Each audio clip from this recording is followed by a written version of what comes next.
Hi there, guys. Just some ordinary dude here. I'm joined Fictional by media bully here. this guy. Always loves to interrupt, doesn't he? Very rude. How dare you? We decided on something a little bit more, shall we say, Meta controversial or meta or something or like that. both. Yeah. So what we're going to talk about is the unofficial Loud House critics or haters, I guess you could say, because there Yeah. is a surprising number of them. Actually, there's not that many, Well, but there's the not ones that that are many there. official ones, are there? Because you got what's his name, Bubble Blabble or whatever his name is that you go on about. Oh yeah, as far as I'm aware, Bubble Blabber is the only real official site that reviews Yeah. Loudhouse episodes And even regularly. then, half the time he slags him off. It's like some of their reviews are a bit hit and miss, but Hmm. honestly, I'll take hit and miss over consistent rubbish any day. Yeah. I mean, yeah. I mean, so obviously, if you want to take it off, like, what's your general opinion on like most of the bigger name critics of the show, if you like, overall? Let me try and explain something. The Loud House is a program I didn't watch until nearly 7 years after it was released. Even though I did show interest in checking it out at some point, I think much earlier. And I think the reason for why was because I think sometime in 2020, um, I watched a video called "The Painful Decline of the Loud House" by Oh Cartoon G. God. And if you want to know, I am someone who used to like his content, Cartoon She, and Yeah, admittedly, he can be very funny. I yeah. do think he's generally pretty funny at his best. Like he can make me laugh. He is pretty good So in basically, the. you have a similar thing for Cartoon Sheet that I had for Mister Enter once. Okay, yeah, I'll get into. I mean, Mr. Endo, what it was like, what one of the first personalities to make a negative video, even though it was just on an episode, one of the boys, Something something like like that. that. Yeah. But I remember liking that video, Cartoon She's video at the time because, well, I didn't watch The Loud House, so naturally I just kind of took his word for it, even though I'm generally not someone who enjoys listening to quality decline statements. It gets very grating and repetitive after a while. Yeah. But then I actually did watch The Loud House, and then I decided, you know what, I'll try and watch Cartoon She's video, and I couldn't even get through like 6 or 7 minutes of it. No, it's rubbish. I did skim through some of it to try and get to any good parts. In reality, No. the video's issue really is it's kind of like a Family Guy cartoon in a way, Yeah. where it's like, yes, Cartoon Sheet is very funny, but he has no idea how to like. Okay, no idea is a bit of an exaggeration. He's not very good at coherently tying the comedy to his criticism, if you know what I mean. Yeah. Like, for example, there's one moment where he says, the Loud House is a Nickelodeon show. There isn't a single Nickelodeon show that hasn't suffered seasonal rot. And then he shows like two contrary examples, whatever. Yeah. And he's like, there are only Avatar: The two Last that haven't. Airbender. Yeah, Invader Zim and Avatar: The Last Airbender. Those were the only two ones apparently. Which first of all, that is a very bold statement because I assume that you've watched every Nickelodeon Yeah. Like. program, not just Nicktoons. Nickelodeon that includes live action sitcoms. You did say Nickelodeon cartoon show, I'm just saying. But more importantly, what does this have to do with the Loud House? Well, I'm yeah. just saying, I like you're suppose it's just just him trying to randomly say, "Oh, saying it's a something. Nickelodeon show, so it's a given. It's going to suck after a while." Is probably what he's trying to say, but it's It's stupid like argument. it's like okay, you're literally just saying that just to spark some comments and chains Well, of well, comments here's the in the thing. comment Here's the main section. problem with Cartoon Sheet. You remember his most recent video on the Loud House franchise, specifically when the Casa Grandes got cancelled, right? And we're like, what? Not even a minute in to the video there, and he's saying, "Look, guys. In fact, you know what? I'll put this clip in the video. You can see for yourselves exactly what I'm saying." Nevertheless, I'm back and feel I'm finally ready to return to the Loud House, the cash cow masquerading as a dead horse that I refuse to stop beating. I'm not gonna sugarcoat it. I've made an absolutely disgusting amount of money talking about this series. Like, guys, I could afford Nando's twice last week. But yeah, basically, he's doing it for the money. He's doing it because he makes money out of slandering the show. He doesn't care how much the show's reputation suffers, or therefore how much all the Speaking staff are affected. speaking You know? speaking of the Casagrandes, in the first video he did, like Painful Decline of the Loud House, there's a moment where he does bring up the spin-off and he's like, and I'm not trying to be funny here. It is absolutely fucking abysmal. And he probably watched like 2 episodes. I'm pretty sure he's watched more episodes if he's going to try and back up his statement or whatever. Oh, but yeah, he to probably be fair, barely watched anything. I've only watched the first 2 minutes of that To be Casagrandes honest, with video. like Cartoon G and Mr. Enter and all these critics, I get the feeling like they've not watched anything in the Loud House past season 2. Like the examples they use, the video clips they use, the things they talk about, it's like it feels like. I wouldn't go that far. The weird thing Or is, if I'm they pretty have sure they. watched the later seasons, they've done it very loosely and very casually and not really paid any attention. Fair enough, They ain't but paid the attention me and you have done. I guarantee that. that and if I remember, yeah. So I said that the Casagrandes clip absolutely abysmal bit. Like again, like judged in isolation, that is admittedly a funny bit. Yeah. But what does the quality of the Casagrandes have to do with the Loud House? It's just nothing really. it's just an irrelevant. He likes to go on tangents and just. I mean, we go on tangents in these podcasts, but that's different. You know, we're just rambling. But he's Like trying to make a podcast, professional review out of it. we're expected to ramble in podcasts, but if you're writing a script for a review, you have to make sure it's like cohesive, like very Well, yeah, of coherent. course, and he doesn't Everything do has that. a purpose. Everything makes Yeah. sense. Like that's Cartoon Sheet does not really do that very well. Cartoon Sheet. Like even one of his videos, the Owl House season 2 video, there's a bit where he goes on a tangent or a commentary on like the behind the scenes drama. And it's like, isn't the video about why you find season 2 of the Owl House a huge improvement? Why are we getting into this tangent that lasts a few minutes before we actually get to the meat of the video? Yeah, because he wanted to pad it out, I guess, and just talk. Padding is just very poor at pacing. Also, isn't it funny? The Owl House and the Loud House sound similar.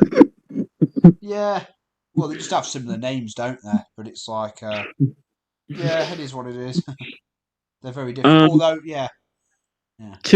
From what I can tell, the only other real critic that covered the Loud House was Mr. Enter, who only really did it a few times, and the No Such Luck and Brawl in the Family videos were clearly made to try and distract from his Turning Red review disaster. Because it's like, oh yeah, he just did that, had the biggest downfall of his career, which for him is saying a lot. And it's Like the No Such Luck review is like 12 minutes long, and it's like, all right, I'll just watch the episode and form my own opinion. Yeah, and it's like, I mean, let's be honest, with Mr. Enter, I did watch his content a bit like years ago. In fact, it's part of the reason why I got into the Loud House. I think I've said this before. I watched, Yeah. I think, was it his Powerpuff Girls 2016 reboot, one of his reviews on that, and he happened to mention the Loud House at the time because it was a new show back then. And I thought, oh, that looks interesting, and he's saying good things about it. I'll check it out, and that's how I became a fan. Years later, Mr. Enter comes back and says, oh, I don't like the Loud House now. The early seasons were awkward, and the newer seasons are awful. No, they're not. And it's just a very weird, like, Mr. Enter I first heard of from a friend of mine who was like laughing at his like when watching his videos, and I thought, okay, I guess he's basically he's basically the cartoon community's AVGN. So I checked him out, and it was like, Mr. Enter, he worked fine when he was picking on, like, way back when, he'd do what the Nostalgia Critic would do. He'd focus on, just ripping apart really bad cartoon episodes. And when he was doing really bad cartoon episodes, it's easy because they're so awful you can easily criticise them. It's like, yeah, he did a good job with those, but it's like once he ran out of that content, when the focus was on just purely finding entertainment in ripping bad cartoons, he's generally acceptable. But once when he starts actually trying to critique stuff that's better than awful, it's like, the guy... He falls apart. Suddenly he starts getting into, like, pretentious nitpicking and such. He ran out of, like, good material. It's like, I think he should have more admirable animations. Because he did... Some of his admirable animation videos were actually quite good, but he seems to thrive more off being negative all the time. But I don't really care. I don't really pay attention to Mr. Enter, like... I haven't really done that for a few years now. Yeah, most of what he does is just negative stuff, and once he ran out of easy targets, the limitations of his critiquing skills really started to show. I mean, when I found out about his going around disaster, I was like, okay, this critic can't write, so technically he's not a good critic. Well, I mean, do you have to be a great writer to be a great critic? It's like saying, Well, oh, you I know, mean, it's like saying you well, can't be a commentator on a sport if you're not the best at it yourself. It's like, is that it's a accurate bit though? weird because it's like you can technically complain about stuff, but if you don't really know some of the things like what makes for good storytelling, then well, guess what? Your criticism is going to sound repetitive and limited after a while Okay, well, I'm just going to point if this it out lacks now. I'm just going educational to value and conveniently such. point this out now. You're a critic of the Loud House. I've never seen you write anything. Yeah, funny. And equally, apparently, you think I'm a shit writer, but there you go. No, no, no. I just think you're an awful writer. Oh, that's nice. Yeah, at least I've written stuff. um, Speaking of other Loud House critics, there's one called Steam Team Redub UK. Yeah, I've only seen three of his videos, one on Love Stinks, one on Bizarratorium, yeah. and as of most recently, one on Study Yeah, Muffin. everyone goes on about him. I keep hearing his name.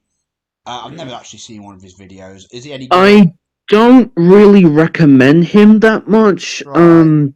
Let me just say this right now.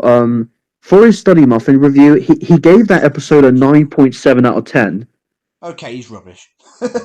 Well, okay, it's like, alright, is there a reason why it's a 9.7? And what did he Well, actually say, in essence? as far as I'm aware, the only reason the only praise he's really given the episode is how the boys and the girls act differently towards their crushes.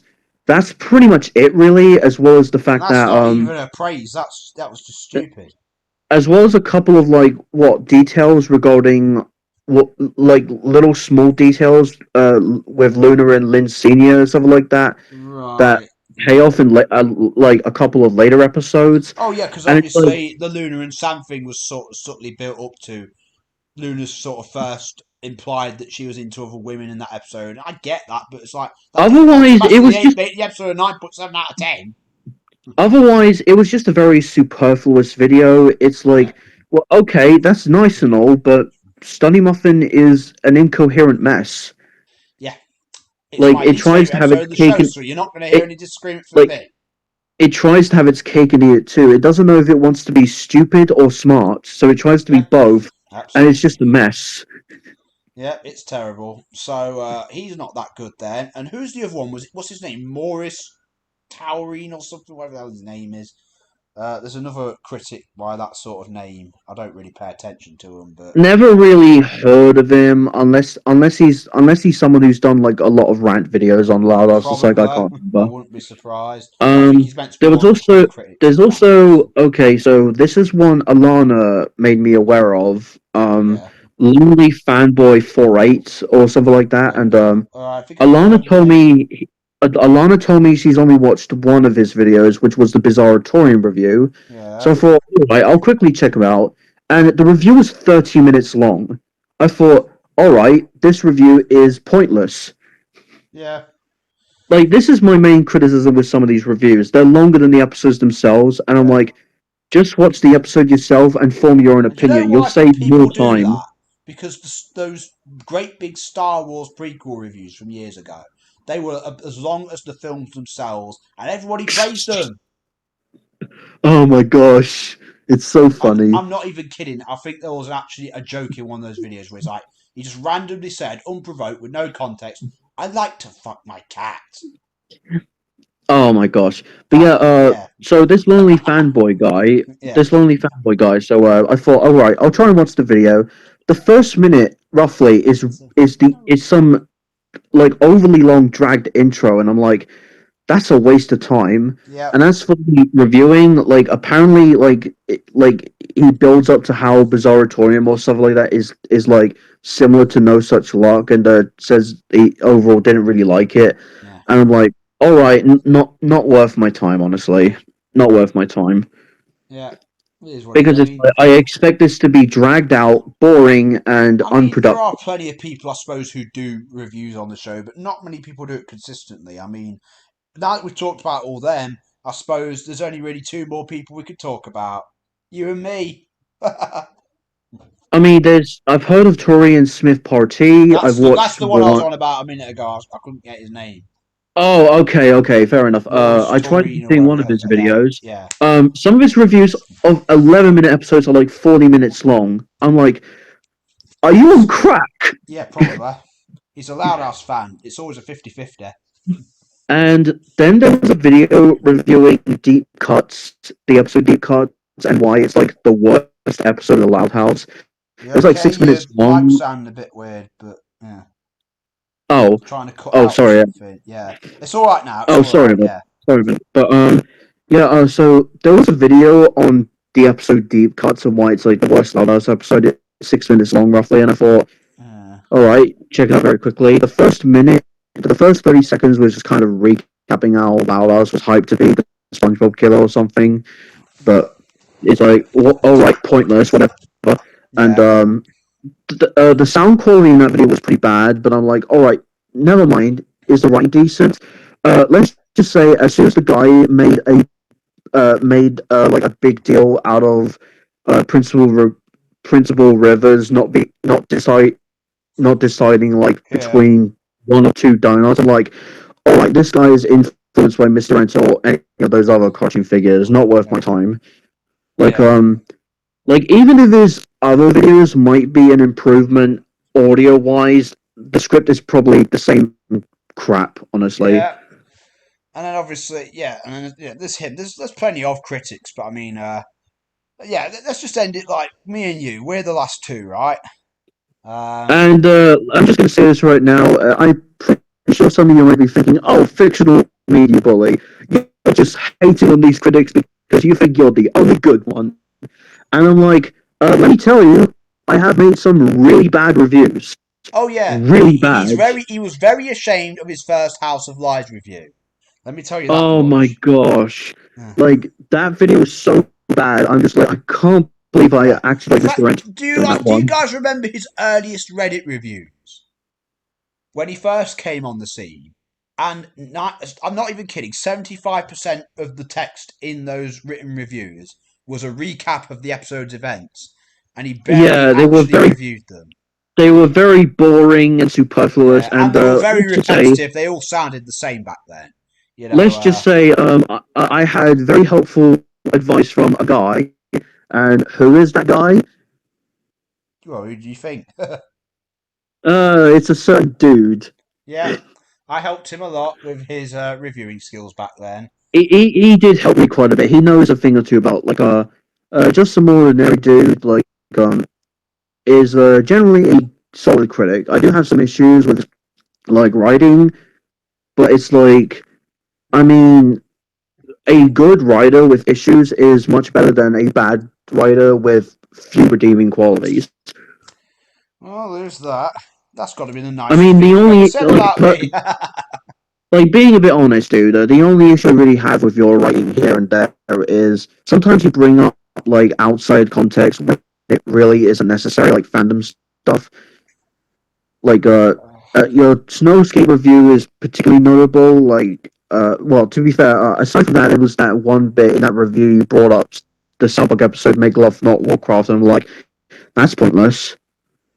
I suppose. I mean, I don't know. Normally, when I make the reference, I try. It's supposed to have like some sort of comparative point to really emphasize the statement or critical point that I'm making. That's what the intention is anyway. Yeah. But Uh, my reviewing style isn't perfect. I can actually be a bit repetitive in my vocabulary here and yeah. there, Not and to mention, you give pretty much every episode of the show a 111 score. So there's that. which reminds me. Sometime sometime The next mic's still Sunday. sounding a bit off, you know, but we'll keep it in. Yeah. Okay. So yeah.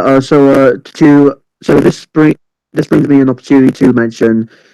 Yes, I would say it's taken me a long time, but I've reached the point where I'm able to write decent reviews for Loud House episodes. Yeah. Because it's like my Sister Act one, I was actually genuinely proud of that, how it came out. Yeah. It's not perfect. Maybe there's like like, maybe there's like one or two words I would have changed. But other than that, it turned out brilliant. I also enjoyed my family bonding review, how that turned out. And Really then there's the excited. Saved by the Yeah. So what? then there's the Saved by the Spell review that will be coming out like either um after this podcast is up or maybe before Yeah, because yeah. You've just got know you'll their have your dude is Saved very by the Spell inconsistent with review. Yeah. uploading. Yeah. Yeah, I've got a lot of podcasts I need to start uploading because I've just done 3 with Real Gilbert Gann. I've got a few more with you, and I've got recordings with NA and Zane to do later this week, so that should be interesting. Oh boy, that'll be interesting for sure. But Oh, yeah. so that's kind of our view on Critics. the unofficial Loud House critics, pretty much. Well, So there's overall, only really the one official guy, so there you go. But hey, just to end on a very nice note, as you guys know, I'm sort of still a critic. I used to do it a lot more than I do now. I recently reviewed all 3 movies of the Loud House franchise, and would you know, Whitney Wetter herself liked my No Time to Spy review, and she was the main writer of that movie. So yeah, there's I that. saw on the Instagram like she gave a like, and it's like Yeah, okay, that's impressive. Like it really goes. I think what that tells us really is that as long as your criticisms are coherent yeah. and makes I mean, it's sense, not like I gave it a bad even when you may review. I not gave agree. it what, a 92 or 3 out of 100, which is very high. As you know, I don't hand out 100% scores. Um, Whatever, your 100% then is pointless, useless. it does. There are a handful of TV stories that would get it. Oh my gosh. Anyway, but yeah, just saying, if the criticism are coherent, then maybe the professionals would be willing to listen because Yeah. Well, why it's not? it's I mean, yeah, it's like it's like I don't really blame them. I don't really blame the staff for not really paying attention to like the loud minority of like uh yeah. loud house Well, critics or whatever. unfortunately, who else do you listen to? Because how do you know specifically what kids want? Like it's not like I they mean, do interviews. Nickelodeon seems to have like this under control or whatever. It's like Because Nickelodeon has something under control. Bloody hell. okay, a bit probably bad use of words, but it's like learning that after the Chris Savino scandal, they pretty much said we're not really paying attention to anyone except for the target audience and doing research on them. It's like yeah, it's Lawless is just like it's basically the Enid Blyton of Nickelodeon. Like so much crap is thrown its way, and yet it still perseveres and still lives Yeah. on I and hope it still does turns get the out quality respect it content. deserves years from now. I really do. I don't think there's much more to say now. Shall we end it there? Yeah, yeah, that's. I think we've had a point. We're 23 minutes in now anyway. So yeah, we'll end it right there. And yeah, so all those critics suck, and we're pretty awesome, aren't we? Yes, we are egotistical, pretentious, and condescending. Yeah, but only one of us is a dosser. Hey, dosser.